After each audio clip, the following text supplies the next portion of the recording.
So I give all glory to God in this moment. So we've been doing a series on the law of thinking with some interruptions and so forth. So we're back today to doing the final part of number 3 of the law of thinking. And so this law of thinking brings out a deeper understanding of the power of our thought and what we're dealing with in this series very well. It is recorded that scientists tell us that thought is compared to the speed of light. Light travels at the rate of 186,000 miles per second. Wow. Our thought travels 930,000 times faster than the sound of our voice. No other force or power in this universe yet known is as great or as quick as thought. It is a proven fact scientifically that the mind is a battery of force, the greatest of anything in any known element in our universe.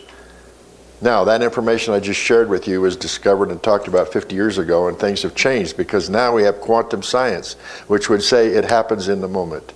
The moment you think, whatever it is that you have, it's there. And that time is an illusion. So, in speaking about this, we learned through the unified field why thought is so powerful. We understand that it is an unlimited force. Your power to think in right ways is inexhaustible. Yet there is only 1 in 1,000 possibly that may be fully aware of the possibilities of their thought. For a recent time, one of the clues in understanding this is in accessing the law of thinking is to begin to pay attention to where and when you individually do your best thinking.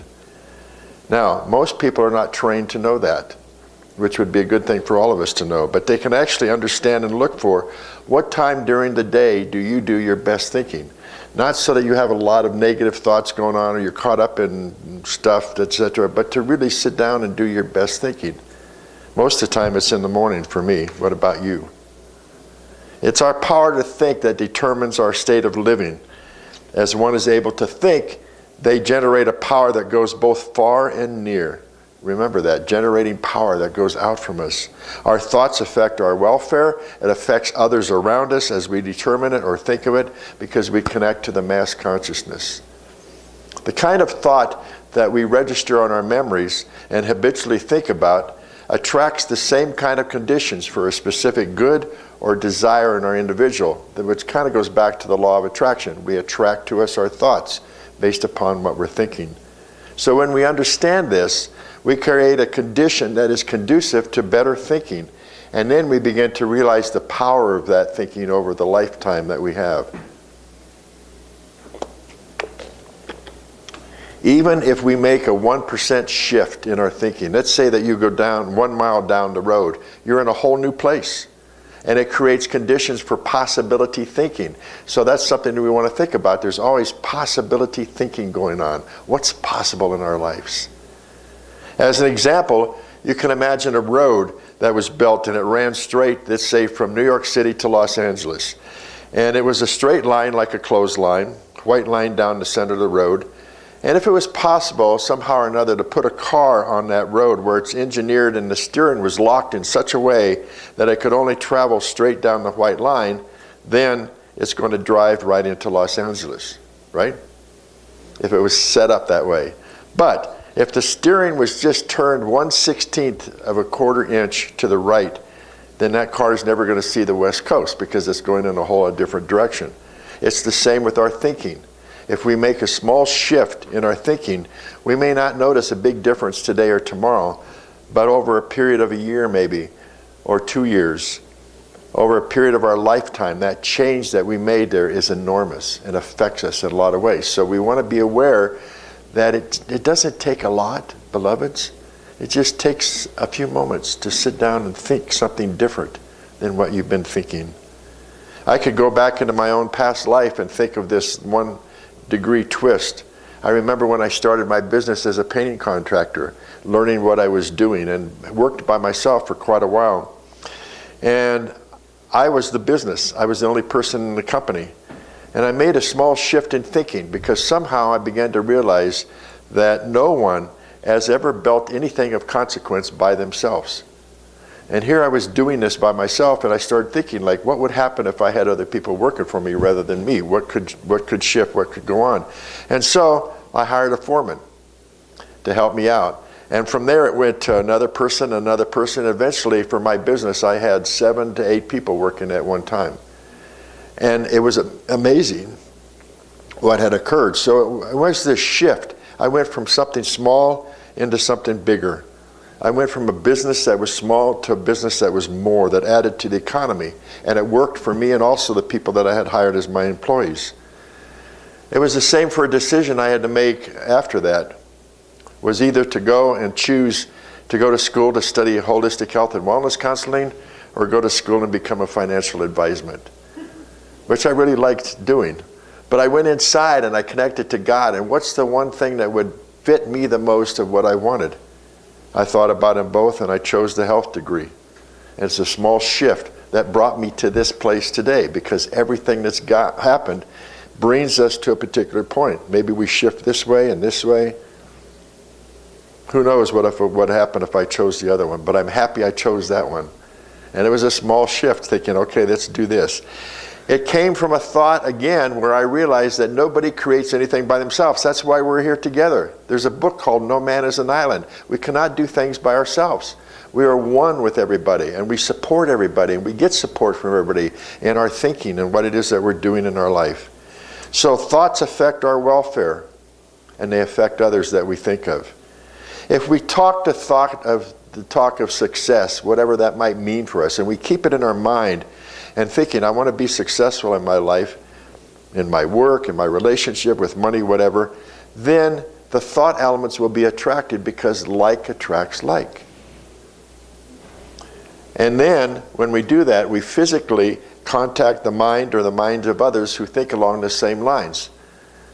And that's what quantum physics is all about, because it says the moment you have a thought, let's say that I wanted to make a shoe that was like this, that was purple with gold rings on it or something, and I had a desire. Do you know that there would be somebody else who'd be going, I would like to have a shoe that's purple and has the same thing. It has to be, beloveds, because it's the oneness. Our thoughts go out, and other people have the same thoughts, and that's why we can come together and get support and do things together. That's kind of what I'm talking about here. And we get connected to mass consciousness, which can be on a negative thing as well. So we want to be careful what we're thinking about, what we join and what we bring to us. Thoreau said, when we advance confidently in the direction of our dream, we pass an invisible boundary, and then all sorts of things begin to occur. We don't even know that. Just go forward for your dream. Have a positive thought about it, and then you attract people to you that support you in it. That's what's happened to me this whole time. So remember, the law of thinking is immutable, and we attract what we are. So when we're thinking along the lines of success, whatever it is that we want, then we're in the frequency, we're vibrating to that thing that we want, and we bring it closer to us. And we don't have to worry about it, because it will come to us. It is law. So don't worry about it, just get clear. It's natural. Therefore, we could say successful-minded people help success come to them, and that is how their living is founded. So that means that you help people bring things to you. You attract it through the law of attraction, through your way of thinking about what it is that you want. And people will show up, things occur that you just will go, wow, that was a miracle. Maybe. The law of the mind is in perpetual operation, and it works both ways. It goes out, comes back in. Life flows that way all the time. People who dwell on thoughts of failure or poverty will also gravitate those conditions to them. So it's not always about the positive ones. You can accept, that's why you got to be clear about your thinking. Am I right on in my success, or am I thinking failure thoughts? What the mind holds within, and I've said this so many times, whatever we think about inside gets manifested outward all the time. If you're unclear of where you're at with your own thoughts, watch what's going on around you, and then just say, what would I be thinking to create something like that? Positive, negative? What we focus on and we resonate within becomes one with the idea of that which we are seeking to express. Or as the title of the book is, and what I've mentioned before, as a man thinketh in his heart, so he is. So is his life. Then we could take that and ask the question, well, beloveds, how do we get rid of the negative thoughts in my mind? It's a good question. So I would state, first of all, if you ever walked into your home in the middle of the night, how do you get rid of the dark? How do you find out where you're going? You turn on the light. That's the answer. So the light is consciousness. So if you want to get clear and answer the questions, how to get negative thoughts out of my mind, let me turn the light on. What sort of thoughts am I thinking? What do I need to change? And then flip my thinking to get into something bigger. Start seeing something good, the good side. And by thinking about the positive, by putting the light on, then you get rid of the negative. It may take some work, may take some practice, because we have a lot of those old negative thoughts that we've been carrying around since childhood. But it takes practice. There's a class I teach here called Practice in the Presence. That's what it is. Practice in the presence of God within. So when people start to understand that, they attract whatever they focus on. That's when you start taking control of your life, when you're clear about what you're thinking. All of our thoughts must be directed to the one thing we desire in order for our desire to be fulfilled. The law of thinking is evidenced in the way that it works in nature. And we can see that too, because nature does not distinguish between what seed it receives. It doesn't say, oh, this is a good seed, this is a bad seed. It grows whatever seed is planted. So you got to be clear about what seed are you planting, because nature will take it in. And that's the way it works within life. Our universe is here for our good, and the law of life is the ever upward expansion and freedom in our lives. That's a great word. I talked about that on the 4th of July, the great freedom that we get to experience by letting go of these negative thoughts and knowing the universe can only grow for us that which is planted. So, be careful. Am I planting negative thoughts? How does that fit in my life? Or is it time to turn on the light and change my consciousness and plant something better? It's said in this way in New Thought: the mind force is continually creating like fertile soil. Nature doesn't differentiate between the seed of a weed and that of a flower, for she produces and causes both seeds to grow in the way that they are to grow. The same energy is used for both. And as I've said before, the same energy is used for creating here. You can create something small, you can create something big. It's the same energy. You just got to get clear, where's my thought at? Now, that means that you want to stop and really pay attention to what the heck is going on in your mind. Am I really thinking what I want to think? And that way, you're not necessarily, I said this before, we're not going to be able to monitor all of our thinking because there's so many thoughts that come in all day long. But it takes time, takes practice. Like I said earlier, sit down, go into meditation, take some time. When's my best thinking? What sort of thoughts have I been having? Look at my behavior out there and find out how my mind is the root cause of the problem that's going on in my life. So if you have a lot of fear, you want to replace it with courage. Somewhat like the lion on The Wizard of Oz who asked for courage, right? And to help him feel better. Same thing with us. We can do the same thing.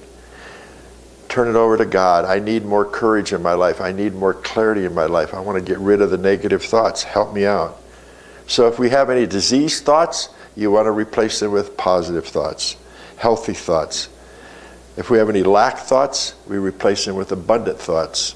As we allow things to seem real to us, we put our energy into it more. As it grows, we feed it more, like we do a plant, right? And remember, it's all just our perception. It's our point of view. So it's our point of view. What are we thinking about? What is it that we want in our life? We can change that perception through the understanding of this law. The law says, plant it, it will grow. Think it, it will be. So the more we understand that and change our perception, then we begin to understand the law of thinking more. And that's what we want to do, is change our thoughts from reading about it or thinking about it to actually practicing it and making it work in our lives. And then we get to the place where we say, this condition that's going on in my life no longer stands in my way. It's time to let go of it. I now choose, and I will focus upon and bring through my being in the law of thinking a change in my life.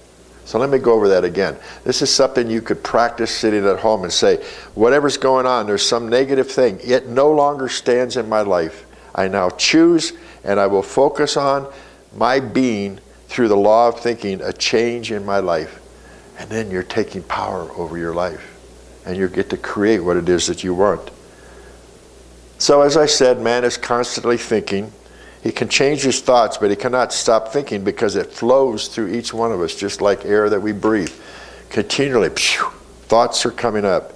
But it's our responsibility to direct the power of that thinking into constructive channels of expression. Where do I want it to go? How do I want it to manifest in my life? It's a scientific fact, beloveds, that no power can act without producing some kind of effect. There's always thought, word, deed, manifestation. And by merely thinking, we are producing effects which register and record in our daily life. This thought power is continually flowing in and through us, and we can actually photograph it. Have you seen photographs of energy around a physical body and of thoughts that we have? We could be able to do that. So it's an important thing that we study. In this lesson, it's important to have orderly, disciplined, constructive thinking. Put that in your mind, okay? I want orderly, disciplined, constructive thinking, not just woo-woo stuff going on all the time. So we pay attention to what we have. We call it indulgent thinking, where we let ourselves indulge in patience or anger, love or resentment. That's an important word because we indulge ourselves in things. Sometimes we let these negative thoughts, oh, this person did this to me and I can't forgive them, and I'm just indulging myself with this negative thinking. And who am I hurting? Me. Eventually it goes out, but it comes back. It's like, I've said this before too, like if you have a pond and you throw a rock in it, the waves go to the shore, but they hit the shore, but then they all come back. That's the way it is with things, with the energy within our lives. It goes out, comes back. So, all action is a result of thought. It determines the condition of our life. And to have better conditions in our life, we must make efforts to organize our thoughts. Sit down and take the time to do it. And so to rise above any limitation, we need to organize our thinking along constructive lines. For instance, if a person wishes to climb a hill, you don't sit down at the base and pray to the good Lord to help him get up to the top. He's got to visualize, that's where I want to be, and I got to take some steps in doing it. But first it's being. Remember, God will help the doing. But I first of all see myself up at the top of the hill. I know I can get there. I take a step and then another step, whatever it takes to get there. Same thing with anything else in our life. Just visualize what it is you want. Take some steps. Open up to God. Because we attract only what we think or create. So this is part 3 of this, and it may be that, okay, you say to me right now, all right, I understand the law of thinking. I agree with it that there's this law of thinking, and nature can only grow what's planted in it, and my life is an outcome of the growth of what I plant with my thoughts. And I understand that. And I do say that I want to shift my thinking to a higher order. I want to practice not just the busyness in my mind, but authentic thinking. Would you all think that? So what would I say to you? Take this lesson and practice it. Make it real in your life. You have to understand, you have to bring order to your mind. You have to have direction and think thoughts that are moving in that direction. Because most people just do whatever comes along, and that doesn't work. But you have to plan your day. Something definite will be accomplished towards your aim. What are the steps I want to take to accomplish what it is I want? Listen to God inside. If we have any problems going on, it's because we're not controlling our thoughts. So let's sit down and say, all right, where am I thinking negatively? What needs to change? Earl Nightingale was a man of accomplishment. He really made things happen. And he was asked one time, how did you learn how to master time management? His reply was, I didn't master time management. Nobody masters time management. I just manage my activities. I make a list of things at night that I'm going to do in the morning, and then I do them.